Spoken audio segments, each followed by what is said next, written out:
This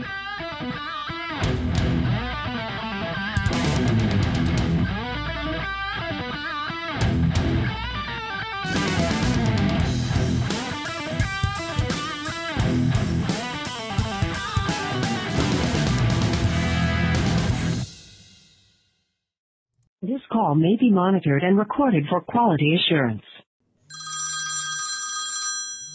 AB Supply, this is Richard. Hi, Richard. This is Greta. You were helping us with retrofitting a door to pivot hinges? Can you hold on a second while I get off the other line? Sure. Oh, okay. You pulled up that fun door you were going to remove the butts and hang it on pivots. Exactly, yes. And I'm trying to best understand how this works. So first question is the offset. We go with an offset over like your just kind of center pivot because we're retrofitting. Is that what the offset does? No. There are two terms when it comes to pivots: center hung and offset hung. Okay. Under offset hung, there are basically two choices: 3/4 inch or 1.5 inches. That dimension refers to when you're standing on the pull side of the door when the door is in the closed position. The dimension from the face of the door to the vertical axis of pivoting. Oh. 3/4 is typical and common. The more that you pull that pivot point away from the face of the door, the better you're able to handle swinging the door past 90 degrees to get around trim like you would have in a wide throw hinge. Okay. However, and getting grossly past 4, 5, 6, 7 inch, when you get past 8 inch, you have to start to be mindful that the margin between the edge of the door and the jamb might need to be looked at. A 12-inch wide hinge is absolutely going to cause a problem with how the door rotates based on where that vertical axis of pivoting is. So I think on that, and weatherproof. I'm sorry. And weatherproof, like you're creating kind of a harder area to weatherize. No, I wouldn't say that. Is that no? Okay. Mm-mm. No, just when you pull that vertical axis of pivoting away from the face of the door, it's just the width of the door or the bevel on the door needs to be thought about.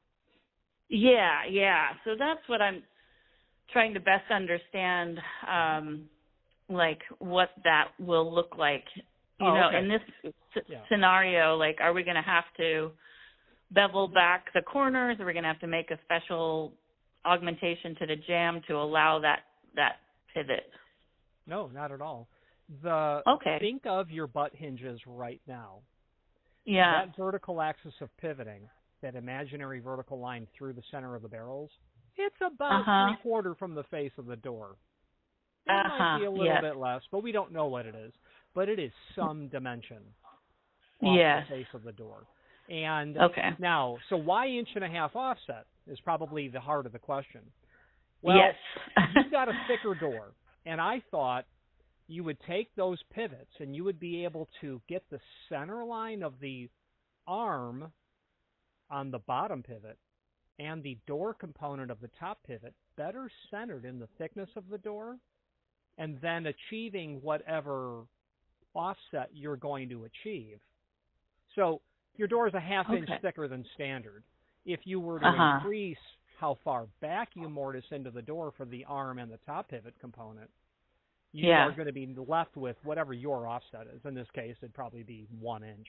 But you might say, no, let's tuck it back in a little bit further where that arm gets mortised to the door. And I'm only doing that because I would like the load centered over the hardware that's doing the work as best as possible. But your door would not require 1.5 inches at all. 3/4 would be just fine. But then you do have the ability to swing that door greater than 90 because you do have more, you have the potential to pull it off. Now, in your application, you wouldn't need that at all because I think you have a flush condition, basically. Yeah, we have no trim. Yeah, so it's like, and then, in fact, but opening it more than 90 is actually kind of good because it's there. The entrance, there's like a big hall there. So, I mean, it's not a must, but I'm sure that, like right now, it opens, basically all the way back to the wall. Well, what would be nice in that regard is the ability to pull that, if that's the actual home, pull that planter out of the way when someone's moving. Get the door tucked up nice to the face of the wall, and just screw it down there. Anyway, it's so that's the reason for 1.5 offset. Perfect. Okay, great. Now the other question is, so that I can show the client what it's going to look like, because obviously in this condition, sort of those barrels and whatnot are going to be visible. Correct? Oh yeah. Do you have any representations of just any doors with this type of hinge setup that I could show them? I don't, and I think I emailed you just a search term for a generic Google image search. For millions of times I've seen pivots installed, I quickly did a search and didn't find anything that was really spectacular. You're going to see that hardware. Yeah, it's definitely going to be quite visible. But if you were to walk up to your favorite coffee shop, on and on and on, those aluminum storefront doors are generally hung on pivots. They'll look like that. Only they're going to look like that. They're bigger because it's a heavy, because it's extremely high quality hardware. The aluminum storefront literally uses the garbage that they can get their hands on. Yeah, totally. So is it possible to get those in like a black or like a deep bronze or something? Absolutely. So they're going to do, I couldn't tell what hardware it was. To me, it didn't look black, at least on the door. Yeah. Obviously the hardware. So you'll be able to obtain the ABH pivot hardware in all architectural finishes, as well as powder-coated finishes that do include black. Okay. Great. Yeah, it needs just to be like some sort of oil rub bronze that's closer to black than bronze. Some of those, preferably not like a powder coated finish. It's going to be powder coated if it's black. If you go with oil rubbed, it's going to be an oil rub finish over the base material. Right. Sometimes those oil rubbed are darker than others. Sometimes you can really see the brass coming through, and sometimes it's like a little heavier. You never know until you see it. If you order 10 oil rub pieces of hardware, all 10 will not be the same. That's exactly. It's inherent. That's part of the definition of oil rub bronze, living finish. The nice thing is that this door is like a patinaed steel door, or I'm not exactly sure what the metal is actually, but anyway, it's got its own patina going, so that helps us. Now, if the client just doesn't really love the barrels, is there a scenario that a center hung situation pivot can happen where you wouldn't see the mechanisms? Yeah, and I actually thought initially in the conversation that your mind was going there. The answer is it would be very impractical to accomplish that in the existing scenario because you have a stop. Now, when you take that vertical axis of pivoting and now bring it within the thickness of the door, the requirements of how you treat the edge of the door really change. So So this is the best scenario then with our retrofit is like offset and visible, and otherwise we're doing a bunch more work. That's the best scenario. It's just so. First of all, a center hung pivot you could use it, but you would have to do a radius on the pull side hinge style, and as you radius that with a very, very big radius roundover bit, you would take that door and accentuate the different layers of material that make it up. it would be dreadful. Now, yeah. I've not been asked what the best scenario is at all. Okay, well, that's next then. All right, so the best would be SOSS 220. Really? And, yeah, because you know, Greta, what the best hardware is? The best hardware is the hardware you never see. Oh, well, I love SOSS Hinges. They're pretty too. spectacular. I was worried about middle those in name. this scenario just because we have that no trim detail, and I thought we might be fighting the same scenario with the butt hinges, is that we just don't have good meat in there because we have the jamb and then we have a reglet drywall, gap of half an inch. So anyway, I guess it depends on how far the SOSS needs to be into the jamb. Like if we could get it into like fully solid, that would be spectacular. Yeah, that's just taking a peek at the SOSS 220 template.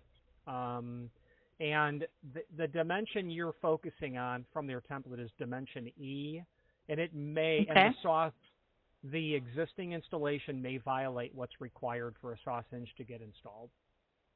Oh, okay. You'd have to look at the template.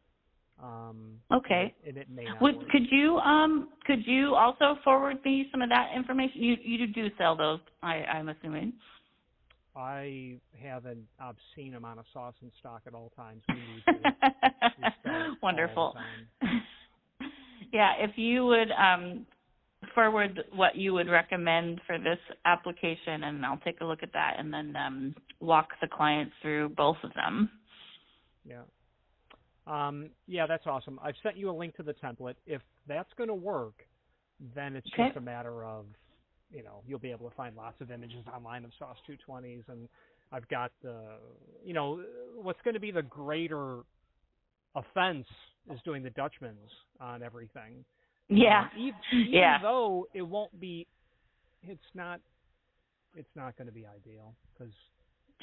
I think we're just going to take the whole side of the door off and put a new strip on that side that, with the new hinge setup, and then thankfully the jamb is painted, so we can make that look good. Yeah. What's the door made of? Is it just a veneered 2 1/4 inch? It's just door? veneered. Yep. So it's just a big, heavy, solid door with this metal on top. Yeah. Okay. Let me see here.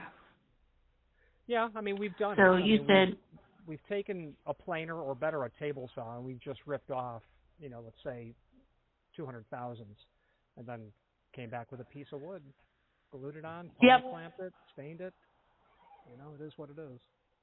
Well, and again, with the way that this door is with patinas, we don't, it's actually working in our favor. It is. I agree. The darker finish is going to work in your favor. Yeah. Okay, so I'm looking at this SOSS hinge, and let's see. So you said E. That template is really gnarly. Don't be intimidated by that template. Okay. So the E dimension is not called out on that template, but it's the 9/32 dimension. Okay. If exceeded, door may not open. Yeah. That one. Okay. So you can't go back any further than that, assuming you have a flush or a marginally inset installation. Inset would work. Like if you ran your hand over the face of the door and the frame, the door is either going to be flat or flush with it, or it's marginally kicked in, scooched in like 90 thousandths. Okay. But that's really going to be the make or break, that situation. What what do these range in cost? Is it about the same as the pivot setup? No, the SOSS 220. Let's just take a look at it they are substantially less expensive. Oil rub would be $125. And they will swing that door like tax day and the tax man. It's happening. Awesome. You can get them in black. They are they're substantially, they're like $83 in black. Fantastic. Two at the top, okay. shoulder stack them at the top, one down below, one at the bottom. You know, I can supply you to your installer the bit, the guide, the template for doing the work, and it's one and done. I already know that the client's going to do this over the other because they just want that clean look. Well, that's why they went with the frames. Yeah. Yeah, exactly. Okay, wonderful. Well, I'll walk it through with the client, and it sounds like I'm going to guess we're going to go with the SOSS Hinges. But you are going on like a spring break or something? Is that true? I'm going to Colorado tomorrow to ski for a couple of days, but I'm going to be nice. available. I'm not, I'm in my mid-50s, and I want to keep skiing while I can. Sure. Well, I think yeah. Need to meet. Are you meeting up with friends out there or family? I am going. Yeah. Actually, I am. And then on Friday, I head back I'll be in Cedar Rapids, Iowa, to do some more family stuff. Chicago, more family stuff. But at the end of the day, wow. I'm not unplugged. I'm not going to be. If these guys think I'm skiing more than 3 or 4 hours a day, they're nuts. So it'll be a lot more. Yeah, more have something to do with some hot cocoa. Yeah. Awesome. Well, thank you so much for your help. This is tremendous, and I'm pretty sure that I have what I need and probably won't have to reach out other than just purchasing. But again, I really appreciate it. Awesome. Thank you very much. All right. Have a great trip. Thank you very much. Bye-bye now. I'll talk to you soon. Bye.